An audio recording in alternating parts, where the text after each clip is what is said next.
सवाल ये कि जो माइंड है वो चेंज को एक्सेप्ट क्यों नहीं करता या चेंज को जल्दी एक्सेप्ट क्यों नहीं करता। जब भी हम इनिशिएटिव लेने की बात करते हैं या रिस्क लेने की बात करते हैं या जब भी कंफर्ट तोड़ने की बात होती है ना, तो माइंड इस चीज़ को डेंजर समझता है और हमें डरा देता है।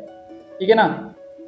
देखिए, सबसे पहले अगर किसी भी चीज़ को हमें समझना है तो हमें ये देखना पड़ेगा कि वो चीज़ वर्क कैसे करती है, उसका वर्किंग स्टाइल क्या है। तो उसी तरीके से अगर हम माइंड को समझ लेते हैं कि इसका वर्किंग स्टाइल क्या है, ये काम कैसे करता है और ये चलता किस तरीके से, ठीक है। तो इसमें मैं 4-5 पॉइंट्स हैं, हम उनको डिस्कस करेंगे और उससे हमें आइडिया हो जाएगा कि हमारा जो माइंड है वो काम कैसे करता है।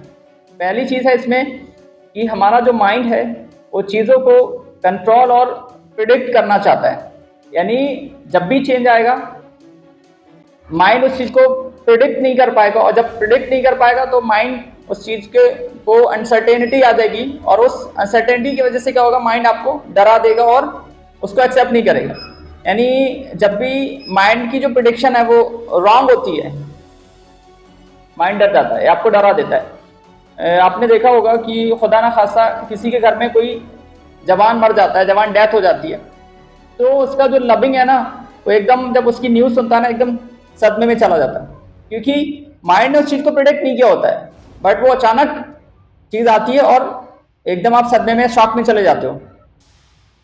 ठीक है। तो क्योंकि माइंड की जब भी प्रिडिक्शन टूटेगी, जब भी उस चीज़ को प्रिडिक्ट नहीं करेगा, तो एकदम उसके लिए वो चीज़ क्या हो जाएगी, अनसर्टेनिटी लेके आ जाएगी, या वो चीज़ उसके लिए एकदम डिफरेंट होगी। तो माइंड क्या करना चाहता है, वो हमेशा कंट्रोल और प्रिडिक्ट करना चाहता है। जब भी प्रिडिक्शन माइंड की ब्रेक होगी, ये आपको डरा देगा। तो पहली चीज़ तो ये हो गई। दूसरी चीज़ ये होती है कि माइंड हमेशा एनर्जी बचाना चाहता है। भाई आप जब भी कोई भी नई चीज़ सीखने जाओगे तो आपको मेहनत लगेगी, इसके अलावा एनर्जी ज़्यादा देनी पड़ेगी। और जो पुरानी चीज़ें होती हैं उनके साथ तो हम ऑटो पायलट मोड पे चल रहे होते हैं, ऑटोमेटिक हमारे साथ हो रही होती हैं। जैसे मान लो कोई भी रिवीजन करना आसान होता है इन कंपेरिजन नई चीज़ को सीखने के, क्योंकि नई चीज़ को सीखने में क्या होता है, एनर्जी जाती है, और माइंड हमेशा एनर्जी को बचाना चाहता है। तो माइंड आपको हमेशा नई चीज़ करने से इसलिए रोकता है क्योंकि उसे एनर्जी बचाने की आदत है। वो चाहेगा कि वे जो ऑटोमेटिक चल रहा है, जैसा चल रहा है वैसे ही चलता रहे। ठीक है ना। तो दूसरी चीज़ क्या होती है, माइंड को आदत होती है एनर्जी बचाने की।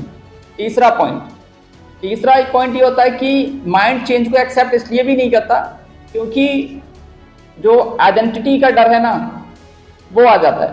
यानी भाई मान लो कोई भी इंसान है, उसकी अपनी एक पहचान होती है, उसकी एक आइडेंटिटी होती है, वो उस आइडेंटिटी को छोड़ना नहीं चाह रहा होता है, और उस ना छोड़ने की वजह से क्या होता है, या आप कह सकते हो जो माइंड है वो आइडेंटिटी को छोड़ना नहीं चाह रहा होता है।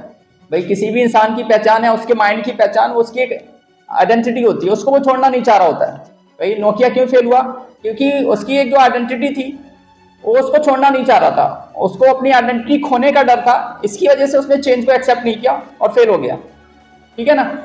तो जब भी कोई भी चेंज आता है तो आइडेंटिटी खोने का डर होता है, तो इसलिए भी माइंड उस चीज़ को एक्सेप्ट नहीं करता और डर जाता है। तो इसलिए भी आपका माइंड है वो चेंज को एक्सेप्ट नहीं करता। तीसरी चीज़ ये हो गई। चौथी चीज़ हो गई खोने का डर। यानी माइंड के अंदर हमेशा फियर ऑफ लूजिंग समथिंग या समवन होता है, तो इसीलिए माइंड क्या होता है, उस चीज़ को एक्सेप्ट नहीं कर रहा होता। जैसे मान लो माइंड नई चीज़ को अपनाने से पहले ना पुरानी चीज़ को पकड़ना चाहता है। यानी आप जब भी कोई भी स्विच करना चाहते हो जॉब को, तो आप पहले जॉब ढूंढ लेते हो, तब पुरानी जॉब को ढूंढ छोड़ते हो, क्योंकि माइंड की एक आदत है कि पुरानी चीज़ को तभी छोड़ेंगे जब नई चीज़ मिल जाएगी। तो इसीलिए क्या होता है, माइंड के अंदर क्या होता है, खोने का डर होता है, और इसकी वजह से भी माइंड चेंज को एक्सेप्ट नहीं करता। चौथी चीज़ हो गई। पांचवी चीज़ होती है आपका कंफर्ट जोन।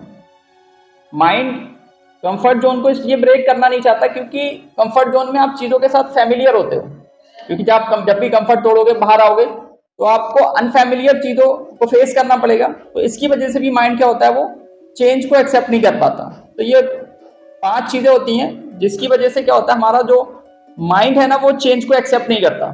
तो अगर आप इन चीज़ों को माइंड में रखोगे, ध्यान में रखोगे, ये हमारा जो माइंड है वो किस तरीके से वर्क करता है, उसका जो वर्किंग स्टाइल है वो क्या है, ये कब डरता है, कब ये फियर समझता है, कब ये इनिशिएटिव लेने को मना करता है, यानी कौन सी चीज़ों में ये सेफ फील करता है, कौन सी चीज़ों में ये शॉक फील करता है या डेंजर उसको समझता है। तो आपको ये चीज़ें समझ में आ जाएंगी, तो आप चीज़ों के साथ, माइंड के साथ ईजिली आप क्या कर लोगे, मैनेज कर लोगे, क्योंकि भाई माइंड से आप अलग तो नहीं हो सकते, माइंड को आप अलग तो नहीं कर सकते, उसका जो मैकेनिक्स है उसके साथ ही चलना पड़ेगा। तो आप उसे समझ लोगे तो फिर चीज़ों के साथ डील करना, आप जो भी करना चाहते हो, इनिशिएटिव लेना, और जो फियर ऑफ लूजिंग समवन है उसके साथ खेलना, ये सारी चीज़ें ना, इनको मैनेज कर लोगे और आप आगे आ जाओगे।